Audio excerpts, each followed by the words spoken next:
आइए बच्चों, आज के वीडियो लेक्चर में हम अगला टॉपिक पढ़ते हैं। अगला टॉपिक है कि इलेक्ट्रिक डाइपोल से electric field intensity at any point थोड़ा सा हम लोग देख लेते हैं। जैसे कल हम लोगों ने इक्वेटोरियल और एक्सियल की बात की थी, तो थोड़ा आज ध्यान देते हैं। एक इलेक्ट्रिक डाइपोल ये है, जैसा कि आप जानते हैं सिस्टम, ये इसका इक्वेटोरियल लाइन है बच्चों, और ये इसकी कौन सी लाइन हो जाएगी, पढ़ाया जा चुका है, एक्सियल लाइन। ये इसका सेंटर O है। मान लीजिए यहां से एक पॉइंट P है जो R डिस्टेंस पर है। अब मेरे बच्चों, आपको ये दिख रहा होगा कि ये P पॉइंट ना तो इक्वेटोरियल लाइन पर है और ना तो एक्सियल लाइन पर है। Suppose that angle is theta. और ये जो इलेक्ट्रिक डाइपोल था, इसका इलेक्ट्रिक डाइपोल मोमेंट जो है बच्चों, इसका इलेक्ट्रिक डाइपोल मोमेंट जो है वो P है। इलेक्ट्रिक डाइपोल मोमेंट P है। ये एक डाइपोल है।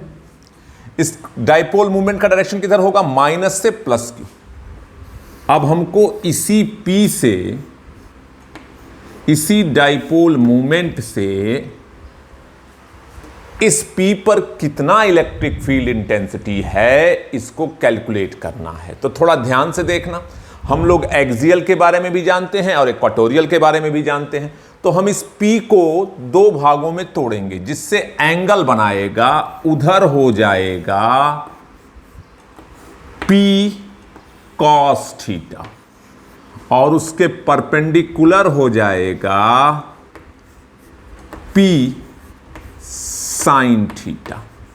ठीक है मेरे बच्चों, ये डाइपोल मोमेंट को मैंने दो भागों में तोड़ दिया। अब आपका जो ये P है, ये दो भागों में टूट गया, एक P कॉस थीटा और एक P साइन थीटा। तो आप इसको दो डाइपोल की तरह एज्यूम कर लो। एक डाइपोल जिसका dipole moment P cos theta, एक डाइपोल जिसका dipole moment P sine theta. तो थोड़ा P कॉस थीटा वाले मोमेंट को देखो, तो P कॉस थीटा वाले मोमेंट ये है, और ये लाइन है, यानी ये जो लाइन है R डिस्टेंस वाली, इस P के लिए नहीं, P कॉस थीटा के लिए एक्सियल बन रही है। तो सबसे पहला क्या करेंगे, इलेक्ट्रिक फील्ड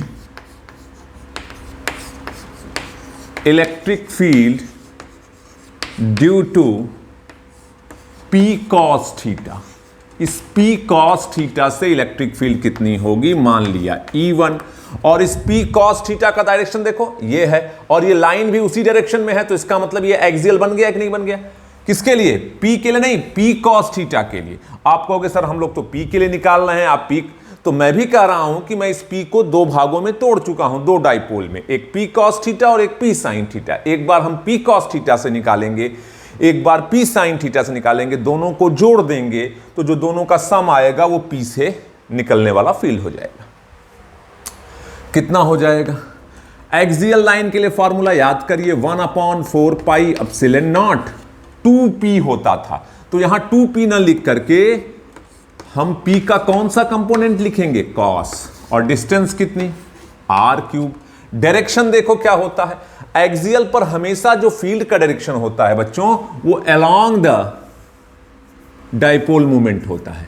तो इस P कॉस थीटा का डायरेक्शन इधर है, तो इससे जो यहां पर फील्ड डेवलप होगी उसका भी डायरेक्शन ये होगा। ये हो गया आपका E1। ऐसे ही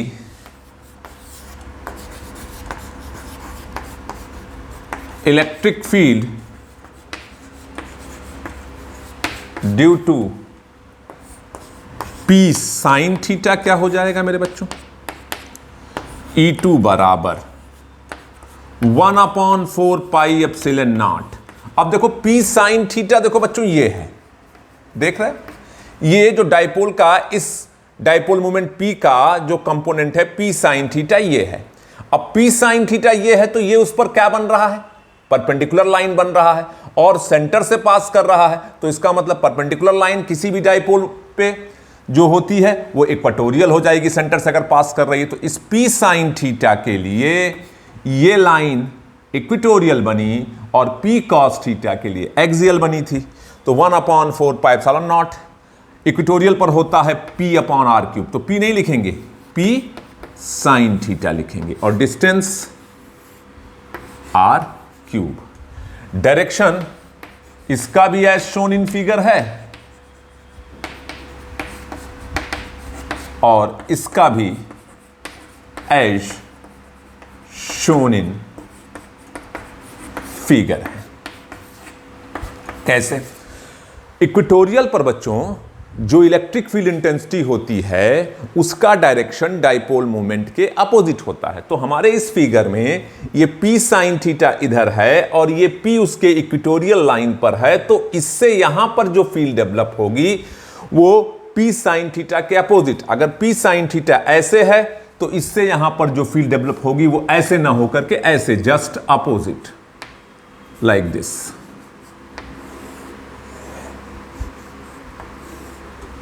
ये हो गया आपका E2। मैं थोड़ा और साफ दिखाने के लिए यहां P ये लिख देता हूं। ठीक है बच्चों, अब देखो ये E1 और E2 किसके किसकी वजह से है? E1 तो P cos थीटा की वजह से, E2 P sin थीटा की वजह से। और P sin थीटा और P cos थीटा किसके भाग हैं? P के। तो इस P के एक भाग से फील्ड ये हुई, एक भाग से फील्ड ये हुई, दोनों को जोड़ देंगे तो टोटल फील्ड आ जाएगी। तो नेट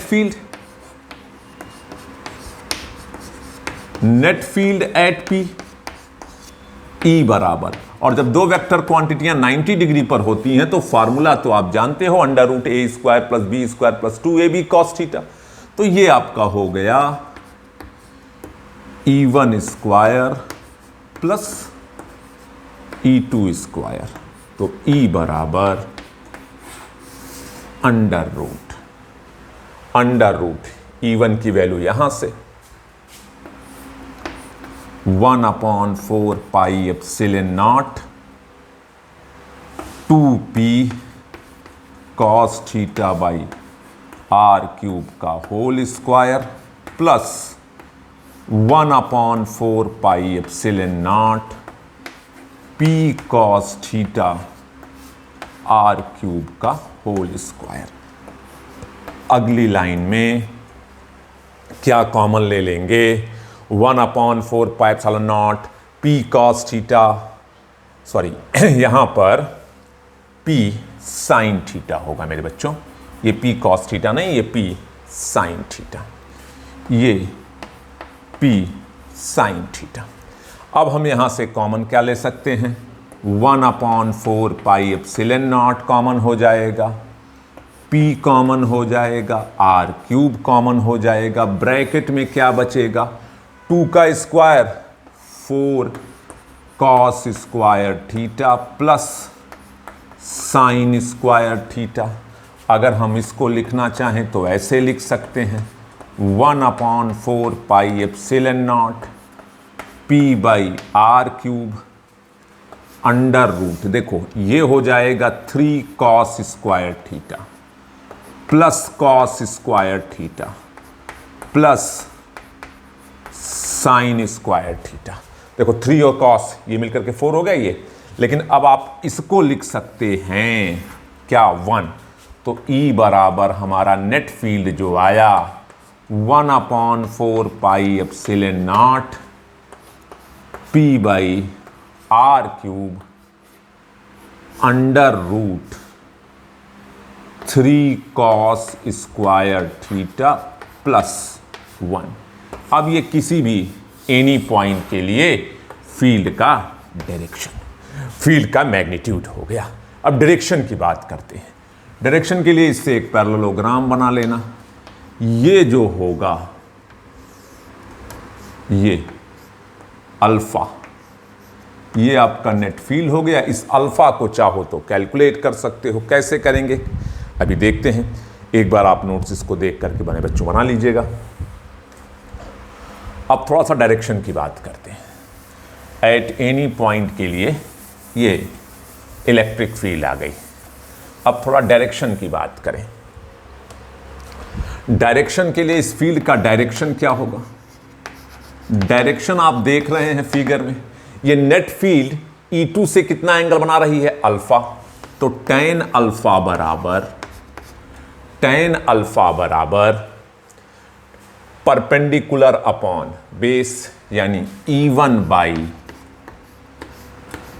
E2 और tan अल्फा E1 की वैल्यू 1 अपॉन 4 पाई epsilon naught 2p cos theta upon r cube और E2 की वैल्यू 1 अपॉन 4 पाई epsilon naught p sine theta upon r cube.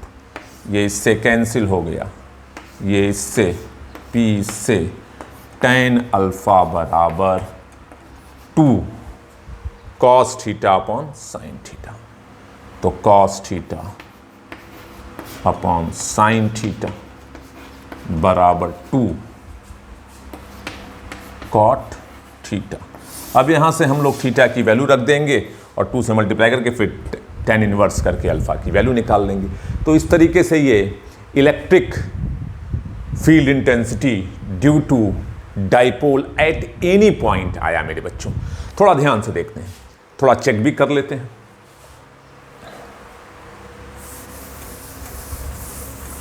जैसे ये आपका डाइपोल था ना बच्चों, इसी का डाइपोल मोमेंट P था जिसको हमने दो भागों में तोड़ करके P साइन थीटा और P cos थीटा में तोड़ दिया था। ये डाइपोल हमारा दो भागों में जब टूट गया था तो हम एक बार इससे फील्ड निकाल लिए और एक बार इससे फील्ड निकाल लिए, दोनों को जोड़ दिए तो इससे निकलने वाली फील्ड आ गई थी। यही किया गया। फिर से बता दूं क्या करना है, इस P को दो भागों में तोड़ देना है, P cos थीटा और P साइन थीटा। और जब आप P cos थीटा और P साइन थीटा में दो भागों में तोड़ देंगे तो एक बार P cos थीटा से फील्ड निकाल लीजिएगा जो E1 आई थी। एक्सियल लाइन पे पड़ रहा था तो एक्सियल वाला फार्मूला लगा दिया था। P साइन थीटा के लिए ये इक्वेटोरियल जैसा दिख रहा है, देखो कैसे दिख रहा है, ये हमारा P साइन थीटा, ये लाइन परपेंडिकुलरली हो गई इस पे तो इस पे इक्वेटोरियल हुआ। P cos थीटा ऐसे है, लाइन भी ऐसे है तो एक्सियल हो गई होगी। तो ये समझ में आ गया होगा कि एक बार P साइन थीटा से निकाल लिया, एक बार P cos थीटा से निकाल लिया। तो P साइन थीटा और P cos थीटा से निकाले हुए फील्ड को वेक्टर फॉर्मूले का ध्यान रखते हुए जोड़ देते हैं तो नेट फील्ड आ जाएगी कि नहीं आ जाएगी। अब थोड़ा ध्यान देते हैं कि जो हमारा ये फार्मूला आया वो सही आया कि नहीं आया। सोचो ये हमारा डाइपोल था, ओरिजिनल डाइपोल, जिसको हम लोगों ने दो भागों में तोड़ करके कैलकुलेशन के लिए केवल तोड़ा था। अब अगर ये P पॉइंट यहां लाई करता या ये P पॉइंट यहां लाई करता, इस लाइन पर लाई करता, तो जब ये P पॉइंट एक्सियल पर लाई करता, फॉर एक्सियल के लिए थोड़ा सा देख लो, फॉर एक्सियल के लिए P एक्सियल पर लाई करता तो थीटा की वैल्यू क्या हो जाती? 0 डिग्री हो जाती। और तब फ्रॉम थर्ड से देख लो, E बराबर 1/4 pi epsilon naught P by r cube under root 3 cos square 0 plus 1। और cos 0 की वैल्यू 1 होती, 3 प्लस 1 मिलकर के 4 हो जाता। और जब रूट के बाहर 4 आता तो 1/4 pi epsilon naught 2p by r cube. आप बताओ ये एक्सियल के लिए था कि नहीं था? बोलिए। अब ऐसे ही अगर एक्सियल की बजाय हम इक्वेटोरियल लेते, एक्सियल के बजाय इक्वेटोरियल लेते बच्चों, तो क्या होता? नंबर 2 देखिए,